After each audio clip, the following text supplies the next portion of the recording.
अरे कमरिया तो दुखाइए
कोनो लड़का का बियाह लड़की से भइल, बढ़िया लड़की से। आ जब लड़की से बियाह भइल त लड़का का तनकी सा दिमाग हिलल रह। काहे कि भैया तो 12 दिन भी रहा कराओ था, 2 दिन भी रहा करावे में हिल गई एकदम, ओकरे कुछ नीक लागे। अब घरे गई, जब घरे गई मेहरारू से बतियावे का सोचलस तो गई तो पहला दिन जाके पंखा बंद करके घर से बाहर निकल गई। मेहरुआ सोचलस कि कुछ बतियावत ना हो, कुछ टेंशन में हो का। अच्छा दूसर का दिन का इंतजार कैलस, दूसर का दिन गई तो बौल बरत है, बौल बुता के फिर बाहरी हो गई। मेहरुआ सोचलस कि एक आध दिन का कम हकाई, कहियो पंखा बुतावत है, कहियो बिजली बुतावत है। अच्छा तो तीसर का दिन गई कम्मल लेके बहरी जाए के फेरा में पड़ला, तिले पकड़ ललस कला होश में। कहियो आवेला तब पंखा बुतावेला, कहियो आवेला तब बिजली बुतावेला। अरे हमके लिए आई लवा, हमसे कुछ बतियाईबा, खाली बिल बचाईबा, बिल बिजली बिल हो। अच्छा रवीना लड़की कलस की हमसे कुछ बतियाईबा, लड़का से कलस की का बतियाई, कलस अरे कुछ पूछ ला। लड़कवा कथा छत तो का नाव है। अब 2 दिन के बाद मेहरारू से नाव पूछा था, मेहरारू गुस्सा में लाल हो गई। कलश काये नती को बेटा सदिया का कड़वा पर तुम्हार मौसी का नाव रहल, बड़ा गुस्सा में हो। टच करा था तो सुना का कहे, अरे भले शादी क के लैला टच नहीं करे दे।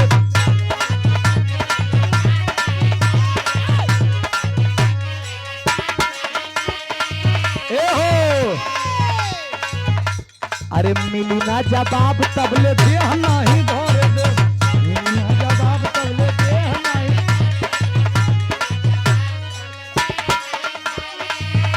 विजय भैया बस मतलब लाइन क्लियर करो।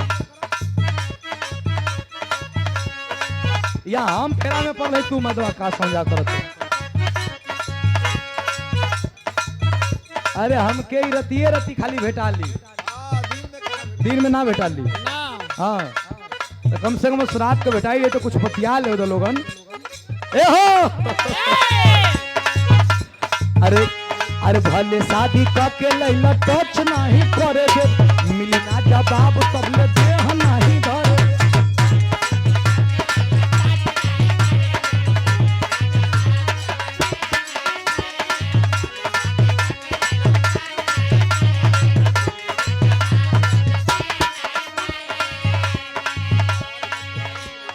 बिहार मोतिहारी जिला से आयर बाजार देसी शराब, अच्छा बिहार से आया हूँ।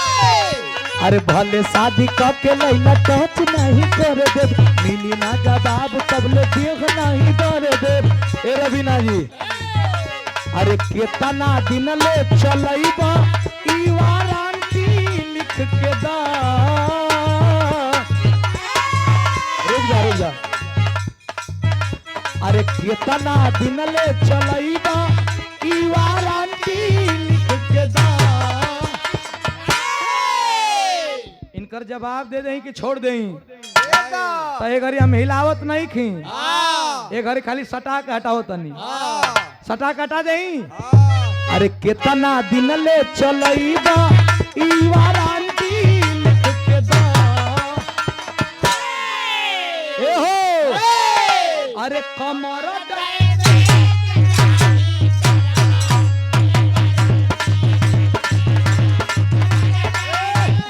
ना देखलू का आही दादा फिर से ए हो अरे कितना दिन ले चलईबा ई वारंटी लिख के दा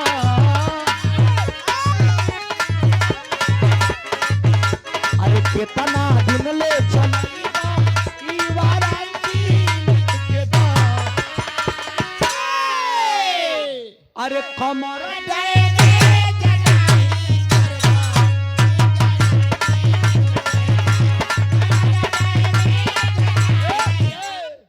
निक लगा था मजा देत अरे कितना दिन ले चलईबा ई वारंटी लिख के दा अरे कमर वारंटी लिख के दा कमर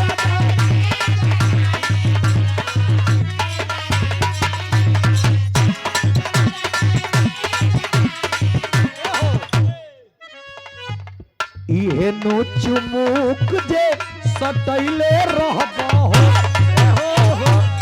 इहे नो चुमुक जे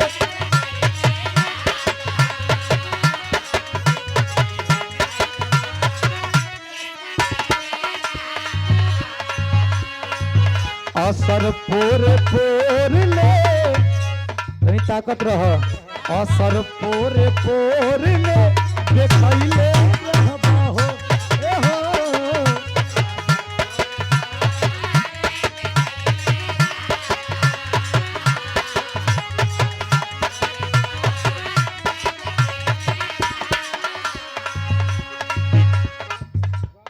सुभाष फौजी काम चलावत होई तो इंस्टाग्राम पर 2 सप्ताह से ट्रेंडिंग में बा हालांकि गावल गई बा ट्रेंडिंग स्टार खेसारी लाल यादव जी का गीत लेकिन संजोग से हम ढोलक हारमोनियम पर गा देनी और रील ओरिजिनल गाना पर रील 30,000 बा आई हमार गाना पर 50,000 रील बन गई परसों दिन का राती में खेसारी लाल जी वीडियो कॉलिंग करके धन्यवाद डाली कि सुधीर जी बहुत बहुत बधाई हो अब बनारस आवत नहीं तो मिलत नहीं गाना कौन बा हम पानी 17 बलमुआ 23 साल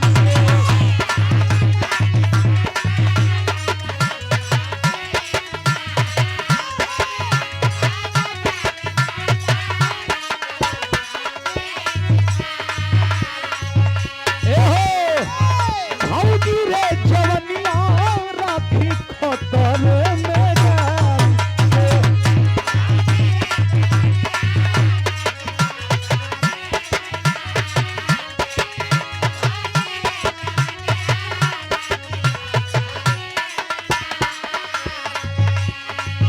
केतनो होई नीमन तो सतैबे नुकरी केतनो होई नीमन तो सतैबे नुकरी एतना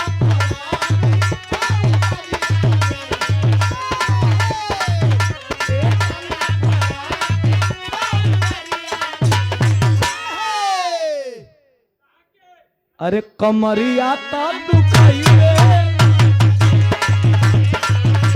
एतना फराक हम इनके देख के कुछ कह दें अरे भर दे ही सोनामा का सेट चाहिए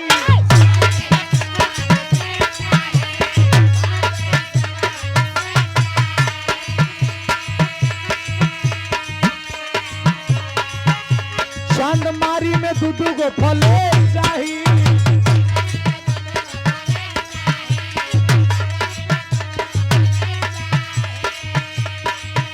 अच्छा तो लड़का कलश हम दे दे हे रवीना जी हम दे दे 2-4 बिरहा का पैसा घरे भले ना दे लेकिन सुना तू जवन कहबू एक करे जा तू जवन कहबू हम तवन करब तोरा खर्चा से भागल आ दिल मत तुरिया हम संतोष पागल मारब लहू बेच देबू। लइका कहत बा अरे बन बुझे ढेर तू चिरई उड़न बाज हो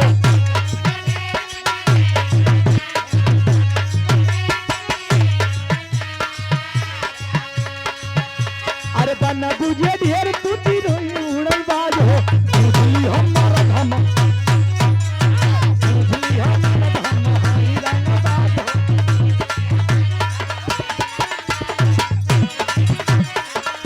भोजपुरी आदा म्यूजिक यूट्यूब चैनल ए रवीना जी हर घरी हरी हरी लागेलू सोना सड़िया में परी लागेलू हर घरी हरी हरी लागेलू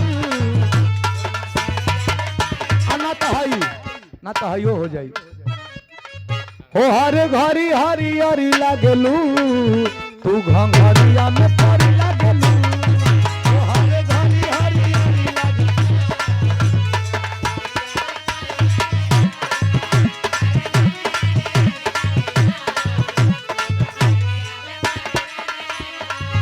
और अनिल यादव ए काली केसिया के जोड़ नहीं खे ओ काली केसिया के जोड़ नहीं खे डरे वाला मरा करी लागेलू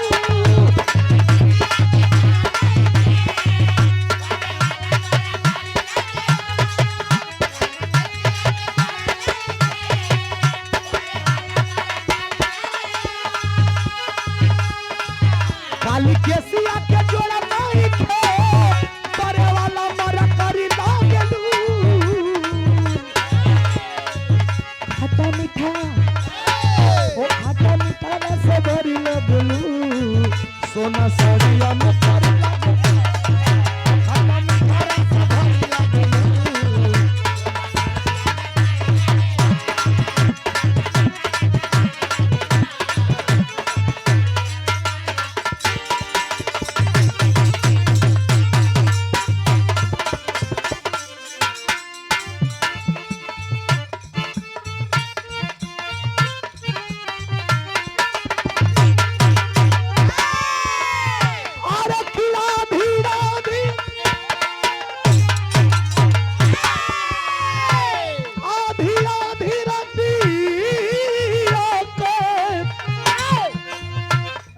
पिछला पहरवा चिंक उठे गोरिया आधी आधी रतिया के आधी आधी रतिया के पिछला पहरवा चिंक उठे गोरिया चिंक उठे गोरिया सजरिया पकारी